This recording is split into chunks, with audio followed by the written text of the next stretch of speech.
looks like a high probability data. And then we're saying, okay, what's the competitor to it? That's the separation distance going like that. So in that sense, heavy tails would really play that bigger role in calculation. So it's not, what would have been a problem was if some big sample, you saw some rare sample, and that completely spoiled all the calculation. That would happen with small probability, and that doesn't play a big role in it. I think the main thing that happens in the fixed budget setting. So I'll now talk about fixed budget in the sense of best arm selection. So I'll talk about this in a little bit time. So we'll start now. So now we talk about this best arm selection problem. So we're given k unknown probability distributions. We can sample from them, and we want to find the distribution with the largest mean, keeping the probability of false selection to be less than or equal to pre-specified delta that you've given to me. And I want to do this as quickly as possible. So this is called best arm selection in the fixed confidence setting, because the confidence delta is fixed. I could have done this in a different form where I said, okay, your total number of samples available to you is big T, like in regret, and I want to find the best arm with the highest possible probability. That would be a fixed budget setting. In the fixed budget setting, things go wrong because a rare event happens, the large deviations happen.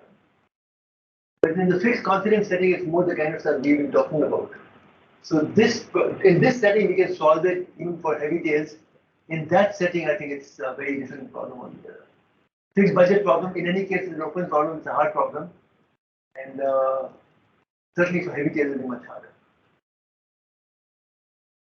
Okay, so let's carry on. So here too, you can have a successive rejection algorithm as before, right? That was the whole point of this scheme of things, that this two diverse stream of literature, they're actually very similar. So you can sample each arm once, and if they're separated by sampling by more than 2 alpha t, then you throw out the arm which is has smaller mean. And this alpha t now is chosen to have this log 1 by delta component here. Smaller the delta mass in the interval is, that much longer you take. But the theory is exactly the same, that you construct those tubes, and all these rope paths, you accommodate them in the delta that's given to you. Okay. So with 1 minus delta, you're on these, inside these tubes, and now you can see that your algorithm will perform quite well. You'll never throw out the best arm, and eventually you'll throw out all the other bad arms. If that's a big idea here. This was a popular algorithm. This goes back to 2006. Manzoor, Iman Dar, and others came up with this work. How does it compare with median selection? Median selection. Median. Yeah, so median elimination was slightly better at that time. When median elimination was, just like you remember, was it identifying the best arm or? It's a pack character. It's a subtle difference. Yeah, it's subtle difference. It's the log. It improves the log. Yeah, it does improve the log. But it's it identifies the epsilon best arm with high probability rather than the best. That's right. Yeah. Which is practically much more important. That does help. It does save like log factor. Yeah. And that's fixed budget or fixed confidence? That's fixed confidence up to epsilon error. Epsilon delta pack kind of a Right. Yeah. So we'll talk about lower bounds for this problem as well. So this is slightly more kind of complicated but interesting argument here. So again, Sarnoff's theorem everybody knows. B bar minus n KL mu. You know this? Okay. So let's look at the two arm settings. So observe this thing. So suppose I've given W1n samples to arm 1, W2n samples to arm 2, W1 plus W2 is equal to 1. And with high probability, so I've seen this empirical distribution, you had 1 and you had 2n, and they look like two distributions with high probability. So in this approximate heuristic discussion, we just assume we can replace this with mu r. And again, if we observe this, the mean of the first distribution appears to be bigger than mean of the second distribution, and this suggests that this mu1 must be bigger than mu2. But again, you're wondering that maybe the data is coming from distribution mu1, mu2, so that mu1 is less than mu2. And what you've seen is the large deviations. Right? So it's the mechanism that of this thinking which is not affected by any details. Okay. So I'm going to look at this alternate set, all mu1, mu2, so that mu1 is less than mu2.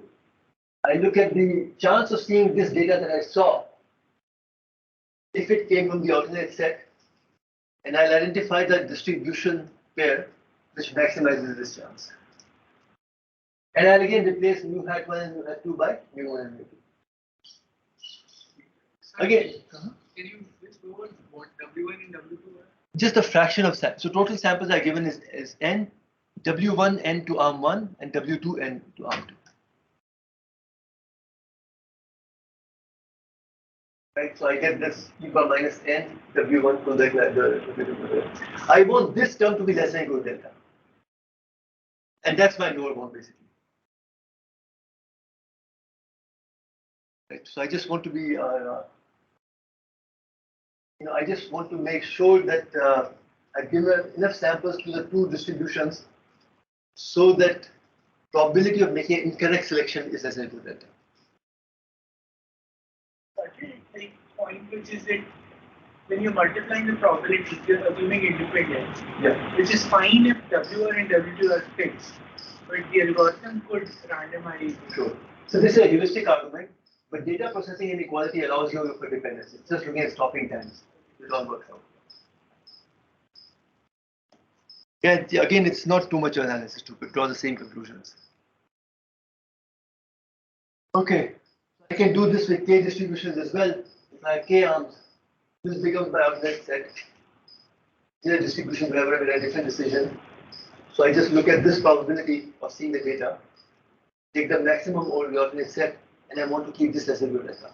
That becomes a lower bound problem in this setting. And the way we are going to work about this best time problem is we identify the lower bound problem, right? And then essentially algorithm will some way use the lower bound problem. Again, solve this problem so that the sample complexity matches the lower bound. So that's the flavor of the literature.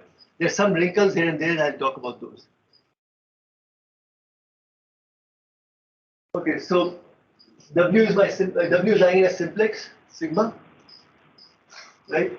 So all what I've said right now is n star is the total number of samples, n star into each WI. So n star into this minimum that I see here, the maximum of the probability minimum in the exponent, the negative side. This has to be greater than log 1 by delta. I've just re-expressed everything, nothing else. So that tells you that your n star has to be greater than equal to log 1 by delta divided by this quantity. And now I get, I take the kind of the worst case lower bound by maximizing over 1W. That's also a lower bound. But intuitively, the way to think about this is, so this is my lower bound non-sample complexity.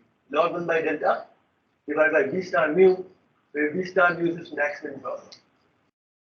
This is a very nice intuition that you fix W's. W's are you decide. What fraction of time you sample each arm, you decide that. You fix the W, and then for those W's, there's a more hardest distribution to separate mu in the complement, right?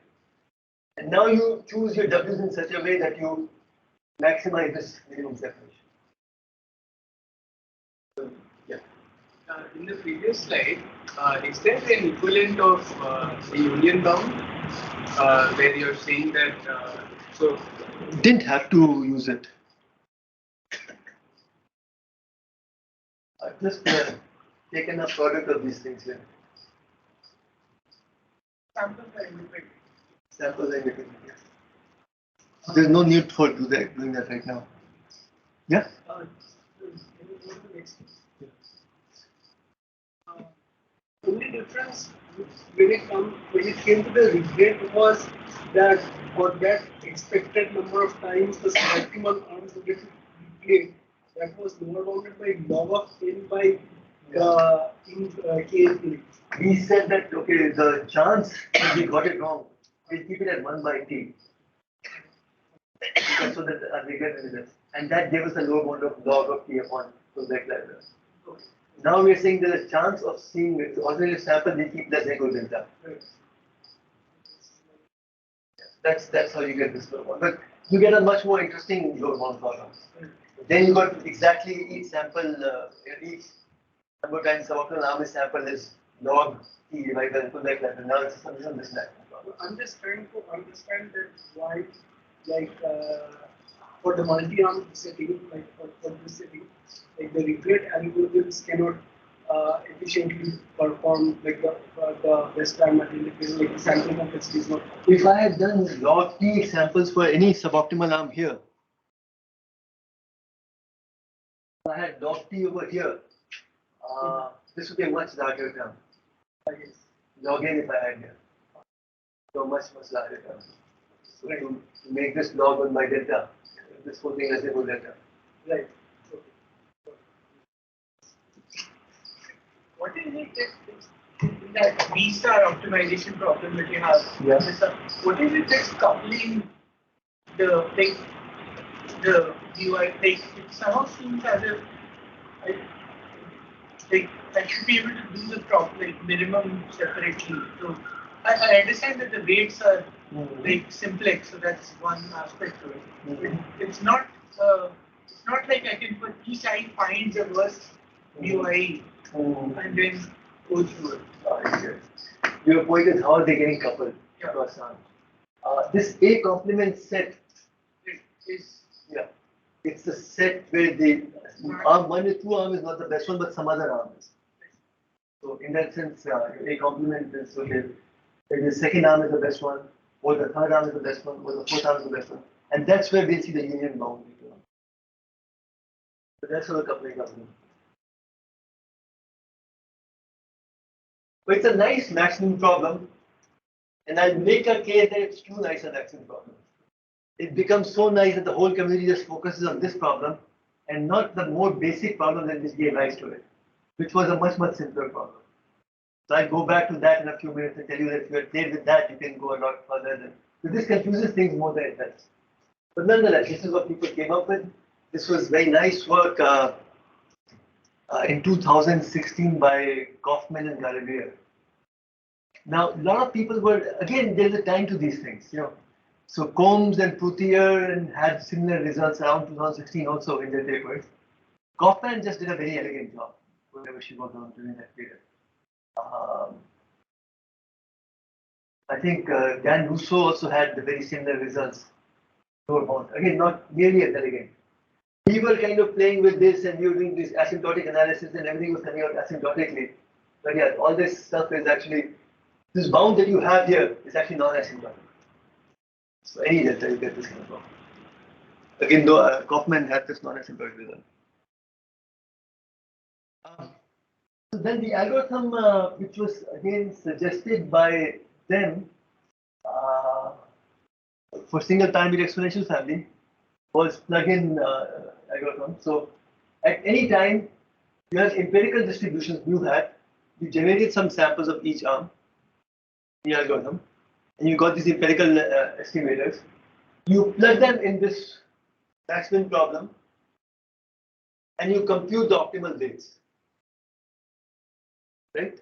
So because mu hats are approximately correct, the optimal weights are also approximately accurate. And then you just change those approximate weights. So that's the algorithm. You do some sublinear amount of charity to ensure that no arm is starved. You always worry, right, that your empirical distributions are way off because you get too few samples, so then you make really wrong decisions. So you make sure in your how you run the algorithm that if you give it total n samples, each arm at least gets root n number of samples. Something like that. So so no arm is starved. Then with high probability, you can do analysis that even these algorithms with high probability will be doing the right thing. With low probability, they do bad things, but that's with low probability, you can show that it doesn't impact the sample complexity that much. So that's the flavor of this analysis. And when do you stop here? So the algorithm is clear. They came up with a lower bound, non-asymptotic, data was thinking about it. we generate some samples, we make sure that nobody is starved, and then we plug them in here, get these weights, and we chase those weights. And carry on. Now, only issue is when do you stop? So you stop when this statistic here that you have crosses log constant upon delta. Again, some tweaks have to be done, but roughly log 1 upon delta. And that's when you stop, and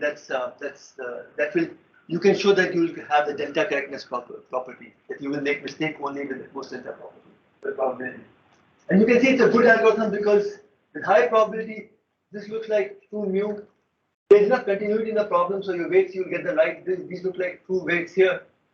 So you're stopping when your sample complexity looks log 1 by delta divided by the lower bound constant. You match the lower bound. So these are called plug and play type algorithms. So we also did these for the heavy tail distributions. So one could, all the analysis I showed you can be used to show that these best arm problem can be solved for heavy tails. Let me just say something more about this stopping rule here. I mean, there's a kind of principled way of thinking of when to stop in this testing of hypothesis settings. We're testing a hypothesis, right? One hypothesis we're testing is that arm1 has the largest mean. So we're looking at all the configurations where arm1 has the largest mean, as opposed to all the configurations where arm2 has the largest mean, as opposed to all the configurations where arm3 has the largest mean. So we're testing all these among these hypotheses. So the way to, in the testing of hypothesis in sequential testing is that you stop when your maximum likelihood of seeing the data divided by maximum likelihood of seeing the data under alternative hypothesis, when this ratio becomes large enough. And it turns out in this setting, so if you take log of this, that's exactly this quantity here. So it all comes together, this lower bound and the testing of hypothesis. So you stop when this exceeds log constant upon delta. Now, controlling the probability, so I've given you the algorithm. How do I ensure that I've got the right guarantee, that the probability of error is less equal to delta? So there you need the, this kind of analysis. If you stop wrong, so you're worried that you might stop, but you made the wrong decision. So if you stop wrong, you're stopping in the wrong decision. So arm1 should have been your recommendation, but you're saying arm3 is a recommendation. Then your alternative set contains arm1, right? So this statistic that you have, minimum mu in A hat complement now contains the true set. So this statistic is going to be less than equal to, because you have a minimum here, will be less than equal to if I put true mu y here. And now I can control by through analysis to concentration inequalities. I can show that the probability of this guy exceeding log 1 by delta is less than equal to delta. That's how the analysis works. So, it's a very uniform kind of a bound. It's a very uniform guarantee. No matter how I sample, I'll have this guarantee. The probability of being wrong is less than equal to delta. But how do I bound this probability? How do I get tail probabilities of this? This goes back to what I showed you. I come up with a dual representation for each of these terms, and I'm summing up independent terms. So super martingales becomes a product of super martingales. They're independent modulo the number of times they've been sampled. So I can still use that the upper bounds that I got on the dual representation of these guys, which are mixtures of super martingales, and everything goes through. Bayes inequality, everything works out. Yeah. So you don't always have access to mu i's. You only have access to mu I. Yeah. So when do you know when to stop? So this is the, I don't need access. I'm just saying that there are two mu i's, and this is going to 0. I'm looking at what's the probability that I see a large deviation here. So I just need a concentration inequality for this. Okay, yeah. So I don't need to know mu i's to get that concentration inequality. I just want to make sure that the probability of these guys being greater than or equal to log 1 by delta, that's less than equal to delta. And for the algorithm, when do you stop? Like oh, the algorithm I showed you earlier. This quantity here becomes large enough. And here it's all the estimates and yeah, it's all the estimates.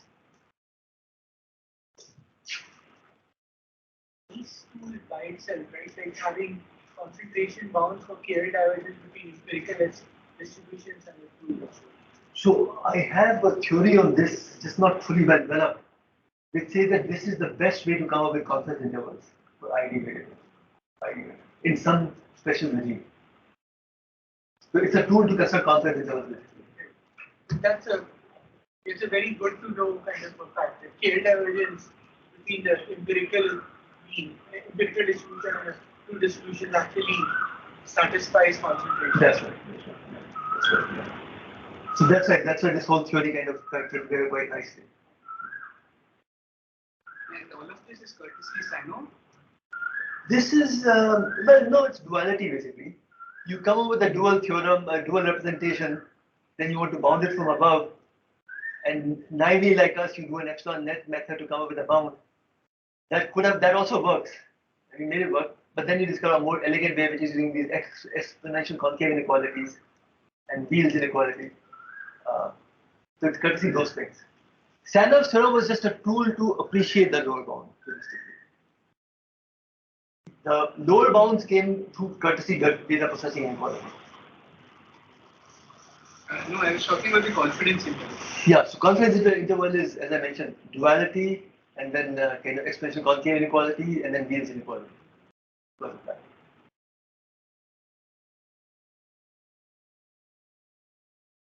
Okay. Representation over here, the board representation that you mentioned, is that no, this I'll show you actually. It's worth remembering these things. We said we want to control these probabilities. And now I'm just looking at this and then there's a summation outside. But let's just look at term by term. So this probability, I opened up the KL here and then I looked at its dual. So later on you also showed the Varadhan. That's right, yeah.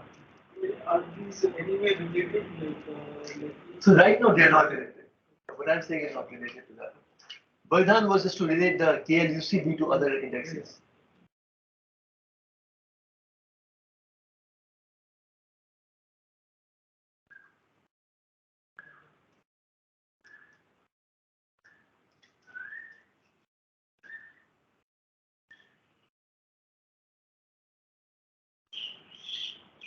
Yeah, so this is the kind of ideas that work out. Now I'm trying to, if I get a chance, maybe after I'm done with Google, I'm completing this kind of survey or introduction tutorial where these things are spelled out. But if you see our paper, it'll be very hard to find these things. There's too much going on, so you miss out on the underlying ideas. That's why it's good to have somewhat simpler version available. But this also speaks to like nicer extensions. Like for example, if I have some priors on the UIs on the distributions to begin with, in that sense, this KL idea leads me to a warm start. Like I just from like exogenous things, I do have a sense that what these news are better than these. Still, I'm not very sure, but there's a prior. Right. So, but can I start solving these problems with those priors, like the WICH, the plug and play? So there is this kind of Bayesian you're looking at the best star problem. Yeah. Where you have a prior distribution of the mean and you observe sampling. But maybe what I'm saying is slightly, it sounds in the same spirit, but that's different formulations. So for every arm I give you a, let me call it U tilde I, right? A distribution to begin. Yeah, so you have some distribution on the means. Yeah. And then when I update it, I see the data. And finally, when I'm 1 minus delta short, that's my stuff. Yeah. That's the flavor of Bayesian algorithm. It's an ongoing work. This heavy tail stuff has not been done in the Bayesian setting at all. But in some specific settings, people have done Bayesian analysis. So the idea there was, in some sense, to kind of take Thompson sampling to the best star problem. But yeah, I think one should do a more thorough search than I have, but I don't think it's satisfactory either. Opportunity to think about these things. Yeah. So typically one can switch easily between fixed confidence and fixed budget. but in this, it doesn't seem very obvious. What's that? The fixed confidence to fixed budget, Yeah. can you move quite easily and say it doesn't seem? No. It's very interesting. So there are papers which have just come out in last month or so on fixed budget, which are insightful.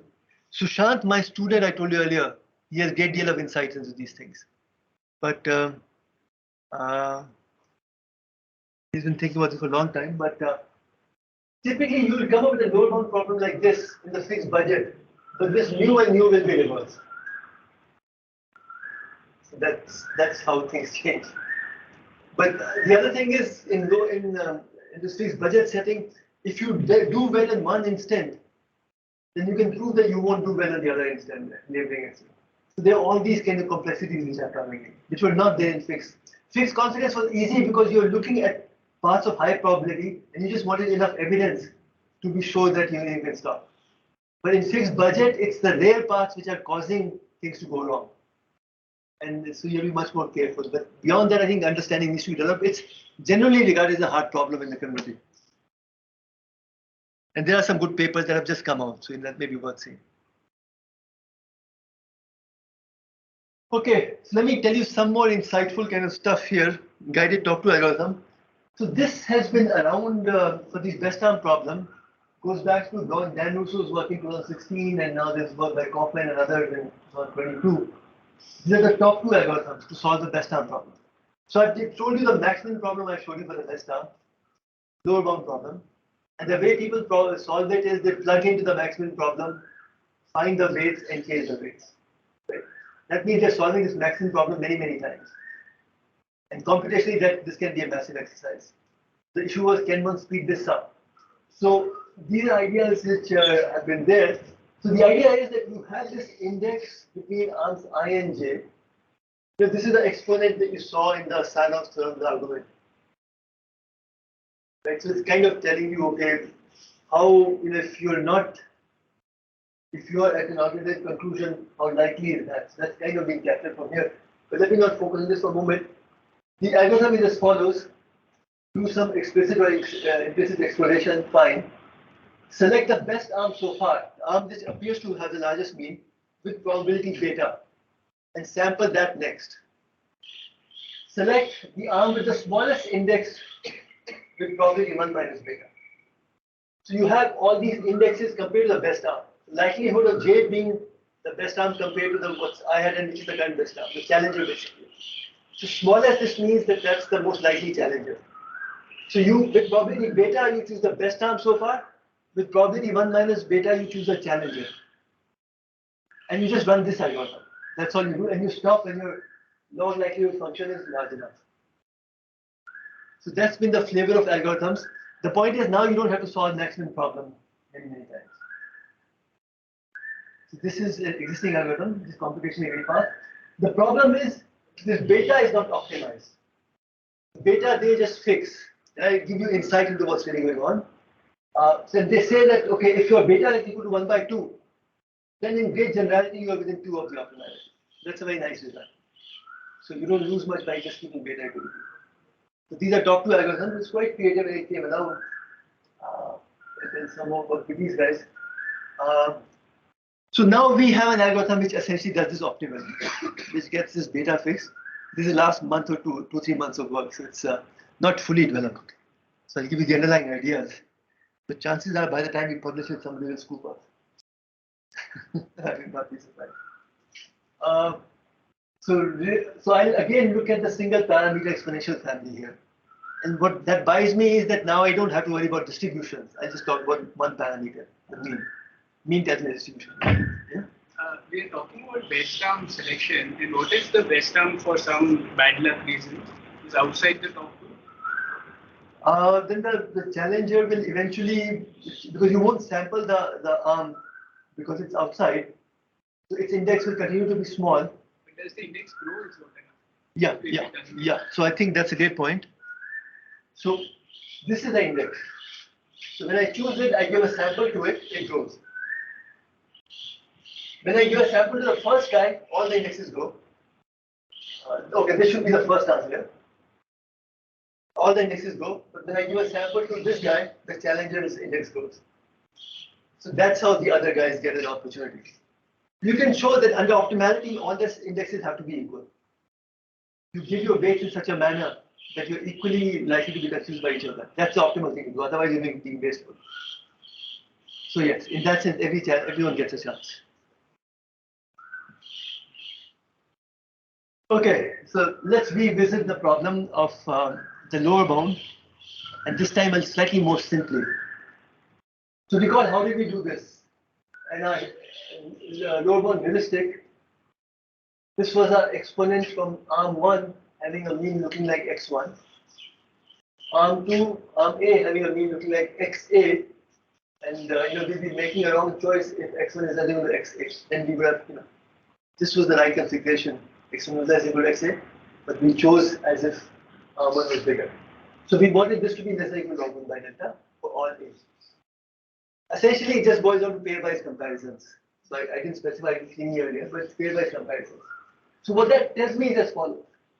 Now this infimum problem in the single parameter exponential family can be exactly solved.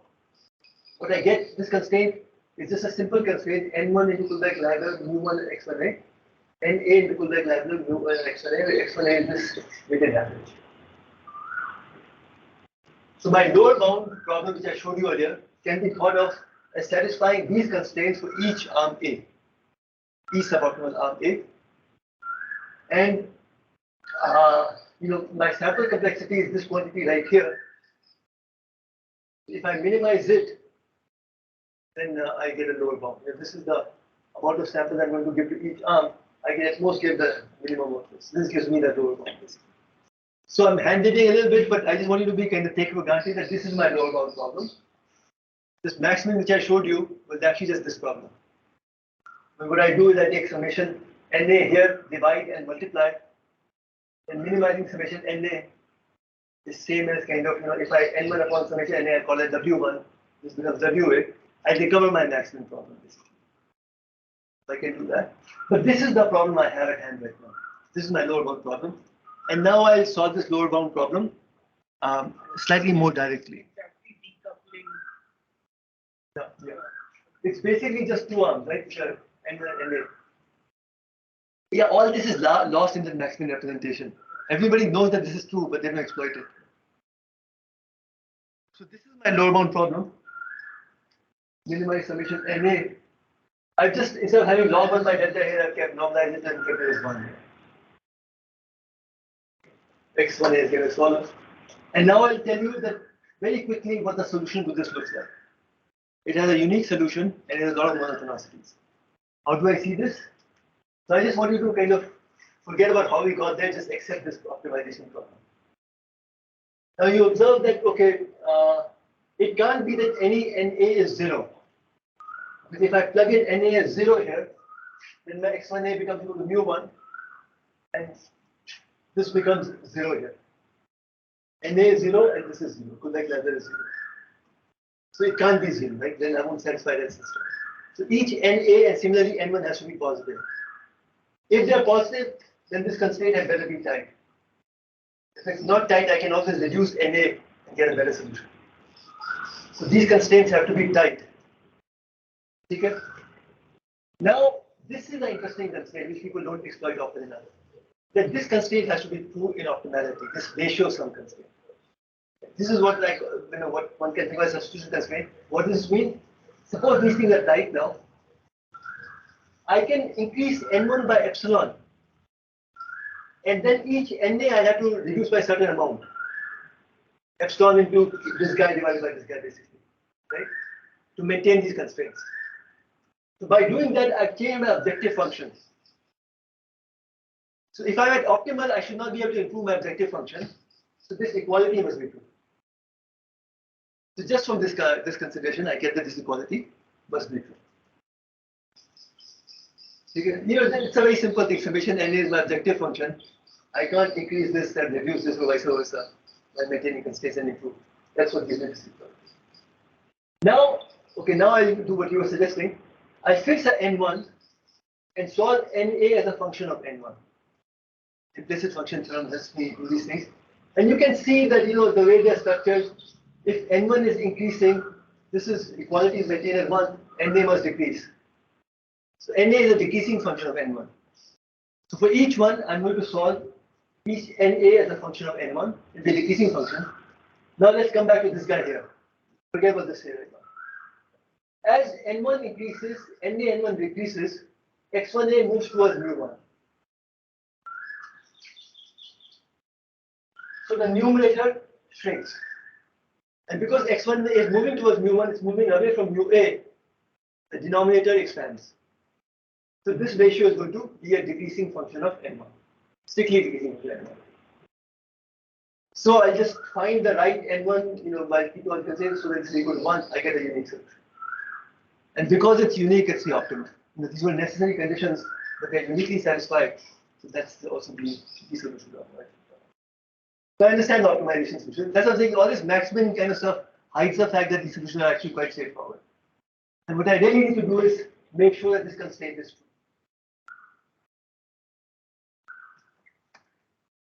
Now, an example to keep in mind is these examples that I'm showing you right now. It's ratio sum. In the Gaussian setting with variance 1, this is n1 into na, n1 plus na delta a square. And this is this ratio of na square by n square. So you can see this is decreasing in n1 and increasing in na. And here, if I'm going to increase n1, then na has to decrease for this to be equal to 1. Okay, so all this I know now. So that now, what's the guided talk to algorithm? Again, just gives certain amount of samples to all the arms as exploration in the beginning. So root log 1 by delta, I give to all the arms. Now we'll only be able to prove this result as delta goes to 0. Those are nuances I'm not focused on so far. Those issues will get into play. Now, after I've given these samples, I look at this quantity here. I'm talking all of this in the, I guess, fluid setting. No, anyway, I should have new hats here. They're estimates. But this ratio can turn out to be either greater than 1 or it turns out to be less than 1. If it's greater than 1, I'll sample R1. If it's less than 1, I'll sample the arm with the smallest index. That's my goal. And I'll stop when my log likelihood ratio is large enough. So is this clear that these algorithms existed which sample the best arm with probability beta and the challenger arm with probability 1 minus beta? We replace that by this constraint. If it's greater than 1, sample the best arm. If it's less than or equal to 1, sample the challenger arm. And this turns out to be optimal algorithm.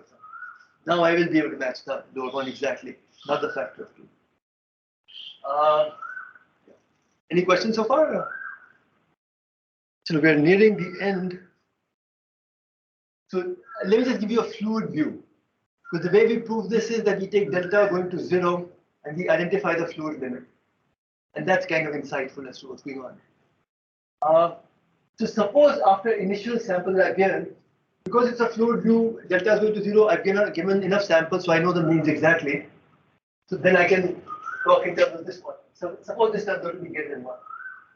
Then my algorithm will say that give samples to arm 1, because this is greater than 1. So I keep on giving samples to arm 1 until this becomes equal to 1. That's my algorithm. In the fluid setting, I just follow this limit. I increase n1 until this quantity is equal to 1. Now at this time, I look at various indexes. Some index is very small, some is bigger, other is another somewhat bigger, and so on and so forth. So I have all these indexes, right? Now what I'm going to do is I'm going to maintain this equality equal to 1. Basically, because my algorithm is going either in one direction or in the other direction, one direction, other direction, and the fluid scaling is maintaining this equality. So in fluid analysis, I can use the implicit function theorem to say this equality is equal. Now, how do my allocations behave? So this allows me to kind of some way of understanding things. I'm going to maintain this equality, and then I'm going to give samples to n1 and to the smallest index. That's what my algorithm does, right? It's when this ratio is greater than 1, it gives samples to n1. When it's less than 1, it gives to the challenger. Challenger is this guy here. So I'm giving samples to n1 and to this guy here. So what happens now? This is my index. I want to maintain this. So smallest index will, because I'm giving samples to n1 as well as to na for the smallest index. one can argue that it's going to increase, it will follow some differential equation, but it will at least increase linearly in the total number of samples given. So smallest index will increase at least linearly because I'm giving samples here as well as here. All the other indexes, I'm giving samples here, but not here. So they are going to increase sublinearly. They will also increase. Smallest index will increase linearly at least, or the other indexes will increase sublinearly. So eventually, this guy will catch up with this guy here. Okay. So, a larger one increases sublinearly, smaller indexes increase at least linearly, larger ones increase sublinearly. So eventually, smaller one will catch up with some index. Right? Once they meet, they move together. This also requires a proof. It could have been that they meet, and then the guy who's coming from behind carries on, and then they kind of meet again. I thought this would not happen, but then somebody, my co-author pointed to me that, okay, no, you don't have to prove these things. Turns out that when they meet, they stay together. You can prove that. Very interesting. So once they meet, they move together, and then both of them are going to move. It's like water filling. They'll move together along with this constraint until they catch on with this guy, then they catch up with this guy. And once everybody's caught on, you solve the problem basically. So in terms of fluid, you just be at a stationary point and you stay there. In terms of actual simulation, actual algorithm, you kind of are close to the optimal point and you just kind of oscillate on it until you eventually stop. So that's the story behind how things happen here. I think, yeah, full information I was going to say, but let me not, unless you really want to hear it, I can ignore this. So that's all I really want to give you, the ideas. Setting. So we discussed unifying ideas underlying the two foundational bandit problems. We get minimizing the stochastic bandit setting and best arm stochastic approximation setting. And we discussed how to optimally sample and aggregate bandit. That was the key idea. And then we said propose guided Doppler algorithm, the best arm identification problem, just to speed up the computation, never have to do max time. So now you know what the guided top tool is, right? Challenger, best, challenger, best. So I was talking to Mohan here that maybe something like this extends to reinforcement learning setting. But now you have, at every node, you have many actions. So you have a best arm and you have a challenger, but you have that at every node. So can one do this cleverly and make everything work out? Okay, let me stop with this. Thank you.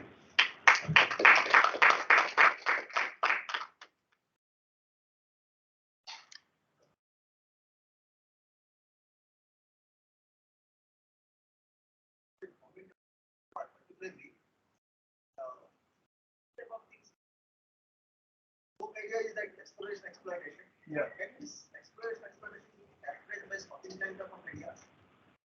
Stopping type of ideas. Because it is really switching, right? I would say that we should first explore and then exploit.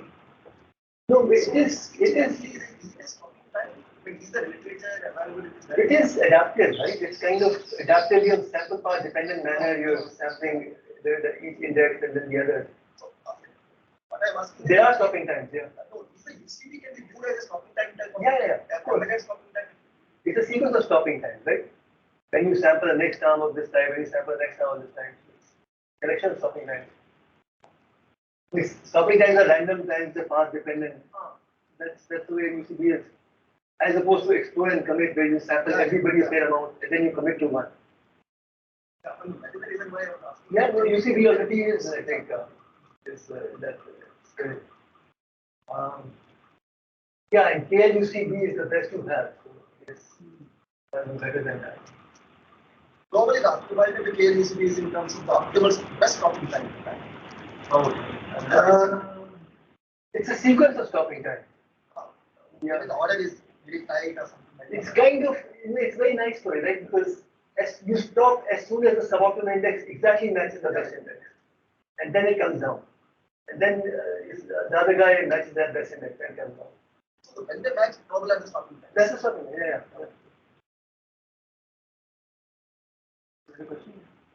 So this guided top-to algorithm is clearly different computationally and algorithm-wise, but does it proceed the same as solving the max-min, or are we simply simplifying for our analysis? Internally, is it the same? No, it's interesting. So we give root log 1 by delta to all the arms, right? And then in this guided talk to, we go through this fluid path where I said that, okay, you first make this ratio sum equal to 1, then you move so that all the indexes catch up with each other. And once they catch up with each other, then they stay stationary. Now let's ask ourselves, how does that compare with track and stop, the plug-in setting? In the plug-in setting, you take the empirical distributions, plug them in here, find the weights. Now suppose the empirical distributions are stabilized, they become stationary, closer to distributions. Then you find the optimal weight and you keep on chasing them. So in a sense, if you answer your question is, when this guided talk to reaches stationarity, which is in the order of rho 2, log 1 by delta time in my picture, in my example, thereafter it just changes the optimal weights, and that's also true for track and stop. The track and stop, once it learns this distribution quite well, it's also changing the optimal weights. So in that sense, thereafter they are about the same, but how they get to that point is different. One guy is just kind of randomly sampling, other guy is following a path together. There is a difference. So it's not just computational difference. Yeah. You would, since the path is carefully chosen, you would have. It's not just computation, it's how you implement things, that's true. But it's only for a certain amount of time and very quickly they're both can. Okay, so we'll stop. Thanks so much.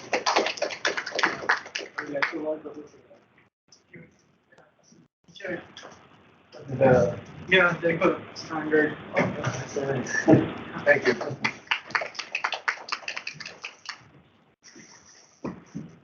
It's smaller big, it can be 15. I see. Large.